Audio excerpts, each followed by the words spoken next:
Hello guys, good morning. Welcome back to my channel. మీలో ఎవరైనా మా ఛానల్ని కొత్తగా చూసినట్లయితే మా ఛానల్ని సబ్స్క్రైబ్ చేయండి, లైక్ చేయండి, షేర్ చేయండి. ఈరోజు ఓట్స్తో ఒక మంచి రెసిపీ అయితే చూపించబోతున్నాను. ఓట్స్తో దద్దోజనం చేయబోతున్నాను. అది ఎలా చేయాలి ఏంటి అనేది చూపిస్తున్నాను. మీకు ఒకవేళ రెసిపీ నచ్చితే మీరు కూడా తప్పకుండా ట్రై చేయండి. ఓట్స్లో ఫైబర్ కంటెంట్ ఎక్కువగా ఉంటుంది కాబట్టి ఓట్స్ని మనం డైలీ మన ఫుడ్లో భాగంగా చేసుకోవడం చాలా ముఖ్యమండి. మీకు ఎవరికైనా నచ్చినట్లయితే తప్పకుండా రెసిపీ ట్రై చేయండి. పొద్దున్నే చాలా బాగుంది వ్యూ.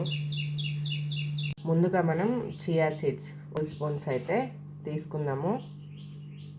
ఇప్పుడు దీంట్లో వాటర్ యాడ్ చేసేసుకొని వీటిని సోక్ చేసుకుందాము. ఈ రెసిపీని మనం ఓట్స్ అంటే బ్రేక్ఫాస్ట్ చేసుకున్నామైతే ఒక 2 అవర్స్ ముందు చేసుకున్నా సరిపోద్ది. డిన్నర్లో కూడా తీసుకోవచ్చండి మీరు ఈ రెసిపీని. చాలా బాగుంటుంది. చియా సీడ్స్ నానడానికి కూడా ఒక 1 అవర్ అయితే టైం పడుతుంది. ఇలా కొంచెం మిక్స్ చేసుకొని పక్క పెట్టుకున్నామంటే చియా సీడ్స్ సోక్ అయిపోతాయి. ఇప్పుడు మనం ఓట్స్ తీసుకున్నాము. నార్మల్ ఓట్స్ అయినా తీసుకోవచ్చు, రోల్డ్ ఓట్స్ అయినా తీసుకోవచ్చు. ఆప్షనల్ అండి, మీ ఇష్టం. మీకు ఏది కంఫర్ట్ ఉంటే అది తీసుకోండి, ఏది అవైలబుల్ ఉంటే అది తీసుకోండి. ఓట్స్ని మజ్జిగతో సోక్ చేసుకుందాము. ఫ్రెష్ మజ్జిగ.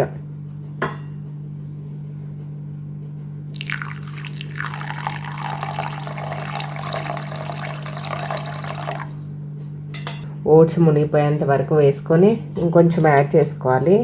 ఎందుకంటే అబ్జర్వ్ చేసేసుకుంటుంది కదా ఓట్స్ మొత్తం. సో ఇలా ఒక 2 అవర్స్ అయితే సోక్ చేసుకుందాం. ఓట్స్ సోక్ అవ్వలేదంటే మనకి కడుపు ఉబ్బరం, గ్యాస్ట్రిక్ లాంటి ప్రాబ్లమ్స్ వస్తాయి కాబట్టి ఓట్స్ని మంచిగా సోక్ చేసుకోవాలి. ఒక 2 గంటల పాటు ఇప్పుడు పక్కన పెట్టేద్దాము. ఓట్స్ అయితే చక్కగా సోక్ అయిపోయాయి, మంచిగా సోక్ అయ్యాయి. బాగుందండి. మన నానబెట్టుకున్న చియా సీడ్స్ కూడా మంచిగా సోక్ అయ్యాయి. ఇప్పుడు ఓట్స్లోకి పోపు తయారు చేసుకున్నాము. స్టవ్ ఆన్ చేసి ప్యాన్ పెట్టి 1 స్పూన్ ఆయిల్ యాడ్ చేసుకున్నాను. మళ్ళీ కొంచెం యాడ్ చేసుకున్నాను.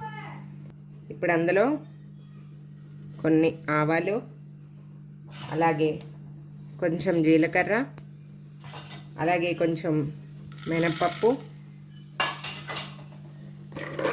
అలాగే కొన్ని పల్లీలు, అలాగే కొంచెం ఇంగువ,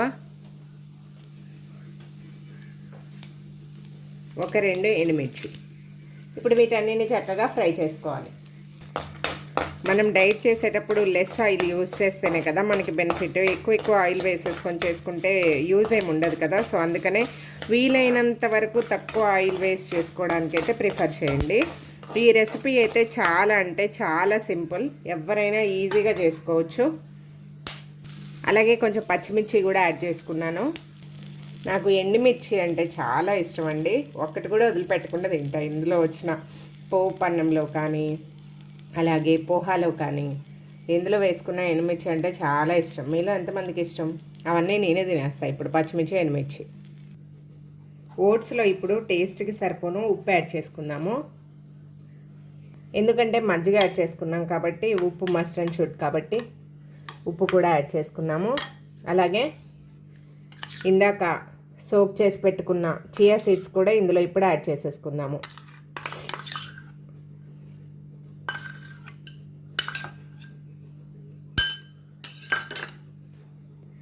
చియా సీడ్స్ కూడా యాడ్ చేసుకొని మంచిగా ఒకసారి అయితే మొత్తం మిక్స్ చేసుకోవాలి.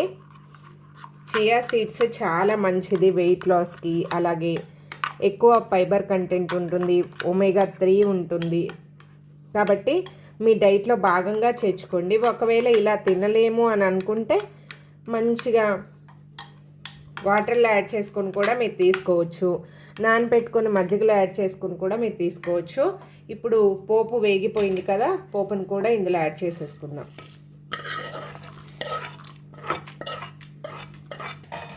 ఫ్రెష్ కరివేపాకు ఉంటే యాడ్ చేసుకోండి. నా దగ్గర కరివేపాకు లేదు, సో అందుకనే నేను యాడ్ చేయలేదు. Wow, so yummy. చాలా బాగుంది కదా. చూడడానికి కలర్ఫుల్గా, చక్కగా, తినడానికి కడుపు నిండా హాయిగా కమ్మగా ఉంటుందండి. ఇందులో మనం కొంచెం క్యారెట్ తురుము, అలాగే కొద్దిగా కీరదోసకాయ తురుము యాడ్ చేసుకుందాము. దీనివల్ల చాలా మంచి బెనిఫిట్స్ ఉంటాయి, అలాగే టేస్ట్ కూడా చాలా బాగుంటుంది. ఇప్పుడు దీని అంతటిని మనం మళ్ళీ ఒకసారి మిక్స్ చేసుకుందాము.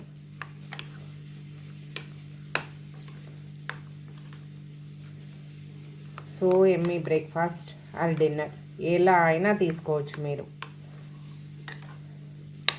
ఇలా చేసుకొని మంచి మంచి రెసిపీస్ తిన్నారంటే మీరు కూడా తప్పకుండా తగ్గుతారు, ఆరోగ్యంగా ఉంటారు.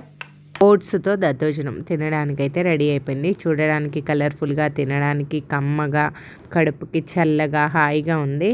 సో మీలో ఎవరికైనా రెసిపీ నచ్చితే తప్పకుండా ట్రై చేయండి. అలాగే కామెంట్ సెక్షన్లో కామెంట్ చేయండి. Thank you for watching.